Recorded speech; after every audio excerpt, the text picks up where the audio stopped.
Hello my dear students, welcome to the digital class. Class 3rd,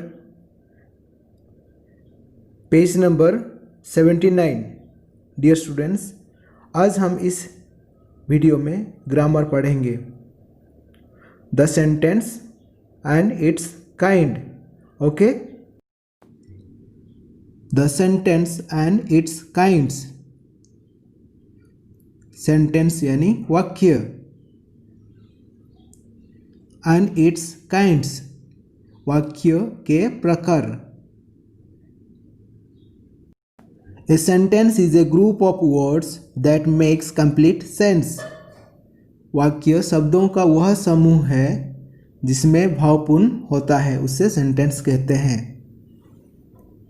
Look at this example. Read the following groups of words. Bird, pigeon, a is this. Second number, you know, sleeping are. Third number, to your go bed. These groups of words do not make a complete sense. Therefore, they are not sentences. Dear students, ये जो तीन groups of words हैं, इसे जब हम पढ़ते हैं हमें कुछ भी समझ में नहीं आता है. क्या कहा गया है वो भी समझ में नहीं आता है. इसीलिए इसे हम सेंटेंस नहीं कहेंगे. Now let us arrange the above groups of words in proper order. चलो हम इसे अरेंज करते हैं, एक प्रॉपर ऑर्डर में हम अरेंज करेंगे. देखो एक नंबर में क्या लिखा हुआ था, पहले देखो bird, pigeon, A is this. हम अच्छी तरह से अरेंज करेंगे इसे. This bird is a pigeon. यह पक्षी एक कबूतर है. देखो अभी समझ में आ रहा है. देखो पहले देखिए bird, pigeon, A is this को समझ में आ रहा था क्या? नहीं.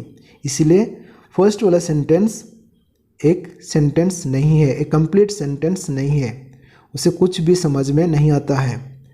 देखो second number, are you sleeping now, क्या तुम सो रहे हो, क्या तुम अभी सो रहे हो, यहाँ पर कहा गया है जब हम अरेंज किए. लेकिन पहले are you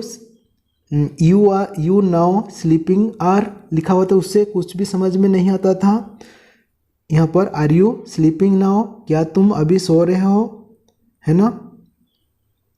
third number, to your go bed लिखा हुआ था पहले देखिए, लेकिन जब हम अरेंज करेंगे क्या होगा, गो टू योर बेड, अपने बिस्तर पर जाओ. These groups of words make a complete sense, so they are sentences. Dear students, this bird is a pigeon. जब इसे हम पढ़ते हैं तो हमें समझ में आता है कि यह पक्षी एक कबूतर है. लेकिन ऊपर देखिए bird, pigeon, A is this. जब इसे पढ़ते हैं हम, इसे कुछ भी समझ में नहीं आता है. Same are you sleeping now, क्या तुम अभी सो रहे हो. लेकिन ऊपर देखिए are you now sleeping are, उसे कुछ भी समझ में नहीं आता है.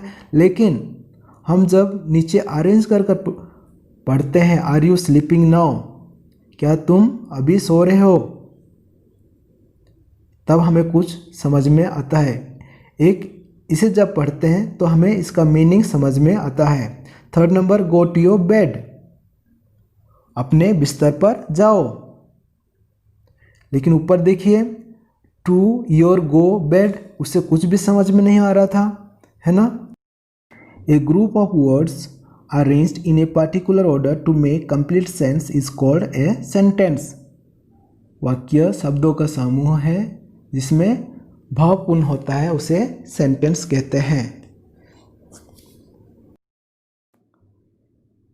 ए sentence is a group of words that make complete sense. Dear students, वाक्य शब्दों का समूह है जिसमें भावपूर्ण होता है, उसे सेंटेंस कहते हैं. यहाँ पर देखिए आई लव आइसक्रीम, मुझे आइसक्रीम पसंद है. माई ब्रदर लाइक्स एप्पल्स, मेरे भाई एप्पल्स खाना पसंद करते हैं. Rishu is fond of candies. Sometimes we can say a sentence in just one word. Dear students, कभी कभी हम वन वर्ड, एक शब्द में हम कहते हैं. जैसे कि स्टॉप रुको, लुक देखो, गो जाओ। Look at the following sentences. The sun rises in the east. सूरज पूरब में उगता है। Second number, does the sun rise in the east? क्या सूरज पूरब में उगता है? Third number, look at the rising sun. उगते सूरज को देखो। What a lovely sunrise. कितना सुंदर सनराइज है। देखिए यहाँ पर sentence number 1 makes a statement. Such a sentence is called assertive. The sun rises in the east, ये सेंटेंस एक असर्टिव सेंटेंस है। Sentence 2 ask a question. Such a sentence is called interrogative. Dear students, second number question देखिए, does the sun rise in the east? क्या सूर्य पूरब में उगता है? यहाँ पर प्रश्न पूछा गया है, इसीलिए इसे इंटरोगेटिव सेंटेंस कहेंगे। Third number, sentence 3 makes a suggestion. Such a sentence is called imperative. It can be an order or a request also. जिन वाक्यों से आज्ञा, सलाह, उपदेश, प्रार्थना, अनुरोध यदि भाव को बोध होता है उन्हें इम्पेरेटिव सेंटेंस कहते हैं। 4 number, sentence 4 expresses a sudden surprise. Such a sentence is called exclamatory sentence. Dear students, हृदय की भावना अर्थात प्रसन्नता, दुख, विस्मय, क्रोध, दया आदि प्रकट करने वाले वाक्य को एक्सक्लामेटरी सेंटेंस कहा जाता है। Exercise, an assertive sentence makes a statement. The statement can be affirmative or negative. Dear students, एक assertive sentence statement बनाता है। Statement can be affirmative or negative. Statement एक affirmative sentence भी हो सकता है और negative sentence भी हो सकता है। Affirmative मतलब साधारण वाक्य है ना, सकारात्मक वाक्य कहा जाता है। नेगेटिव यानी नकारात्मक वाक्य। 1 नंबर देखिए, birds fly in the sky. पक्षियाँ आकाश में उड़ते हैं, ये अफर्मेटिव सेंटेंस है। देखो second number, Lions don't eat grass. Lions don't eat grass, Lions घास नहीं खाते हैं। देखिए पहले फर्स्ट सेंटेंस में उड़ते हैं, आकाश में उड़ते हैं, यहाँ पर सेकंड नंबर में नहीं खाते हैं यहाँ पर कहा गया, तो यहाँ पर ये नेगेटिव सेंटेंस है। सेकंड नंबर नेगेटिव सेंटेंस है। Third number, my sister studies in Delhi. मेरी बहन दिल्ली में पढ़ती है। 4 number, Mumbai is a big city. Mumbai एक बड़ा शहर है। 5th number, the milk man brings us milk. दूध वाला हमें मिल्क ला देता है। Okay. Second number, an interrogative sentence asks a question. It ends with a question mark. Dear students, interrogative sentence से प्रश्न पूछा जाता है। इन वाक्य के अंत में प्रश्नवाचक चिन्ह लगाया जाता है। 1 number, what is your name. आपका नाम क्या है। Do you go to school. क्या आप स्कूल जाते हैं। Is he a doctor. क्या वह एक डॉक्टर है। Why are you late. क्यों तुम लेट हो। Are you reading a book. क्या तुम किताब पढ़ रहे हो। यहाँ पर देखिए प्रश्न पूछा गया है। ये सेंटेंसेस इंटरोगेटिव सेंटेंस हैं। Okay. Third number, an imperative sentence makes some kind of suggestion. It can be an order, advice और रिक्वेस्ट.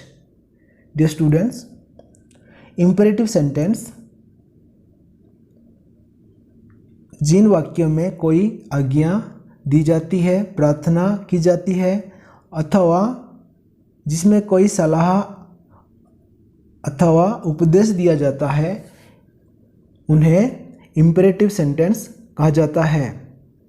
इसे इम्पेरेटिव सेंटेंस कहा जाता है. 1 number, please open the door. Dear students, यहाँ पर रिक्वेस्ट किया जाता है, प्लीज़ ओपन द डोर, कृपया दरवाज़ा खोलिए. ऑलवेज हेल्प द पुअर, हमेशा गरीबों को मदद करना चाहिए. ऑलवेज स्पीक द ट्रूथ, है ना, हमेशा सच बोलना चाहिए. वॉक स्लोली, धीरे से चलना चाहिए. नेवर टेल ए लाई, कभी झूठ नहीं बोलना चाहिए. ये सेंटेंसेस इम्पेरेटिव सेंटेंसेस हैं. Number, an exclamatory sentence expresses some sudden surprise.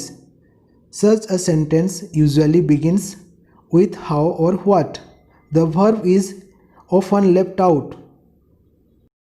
Dear students, इन वाक्यों से दुख, सुख, आश्चर्य, क्रोध, दया आदि भाव का बोध होता है. इन वाक्यों के अंत में विस्मय सूची चिन्ह लगाया जाता है. 1 number, how wise she is, वह कितनी समझदार है. 2 number, what a lovely doll, कितना प्यारा सा खिलौना है. 3 नंबर में, व्हाट ए पिटी, अफसोस की बात है. Alas he is no more, मतलब अलास वह नहीं रहे, वह मर गए. Hurrah we have won, hurrah हम जीत गए. डियर स्टूडेंट्स, ये सारे सेंटेंसेस एक्सक्लेमेटरी सेंटेंस कहा जाता है. Okay, look at the following sentences. Dear students, नीचे वो सेंटेंसेस दिया गया है. Say if the sentence is assertive, ASS, interrogative INT, imperative IMP और exclamatory EXCL.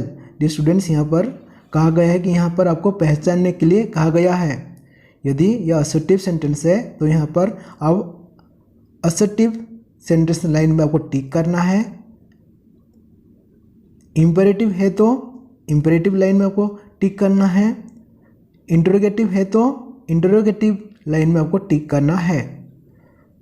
1 number, stop writing, ये कमांड है ना, आदेश दिया गया है, तो ये इम्पेरेटिव सेंटेंस है. 2 नंबर, नेवर टेल लाइज, कभी झूठ नहीं बोलना चाहिए, यह इम्पेरेटिव सेंटेंस है. 3 नंबर, व्हाट नॉनसेंस, क्या बकवास है, यह एक्सक्लेमेटरी सेंटेंस है. 4 number, is she your sister, क्या वह आपकी बहन है, यह इंटरोगेटिव सेंटेंस है, प्रश्न पूछा गया है ना. 5 number, what a lovely flower, कितना प्यारा सा फूल है, यह एक्सक्लेमेटरी सेंटेंस है ना. 6 number, Sonu sings sweet songs, Sonu बहुत अच्छे से गाना गाता है, बहुत प्यारा गाना गाता है, यह असर्टिव सेंटेंस है. 7 number, why is the child crying, बच्चा क्यों रो रहा है, यह इंटरोगेटिव सेंटेंस है. Okay, beautiful the Taj is, Taj Mahal कितना खूबसूरत है, ये एक्सक्लेमेटरी सेंटेंस है.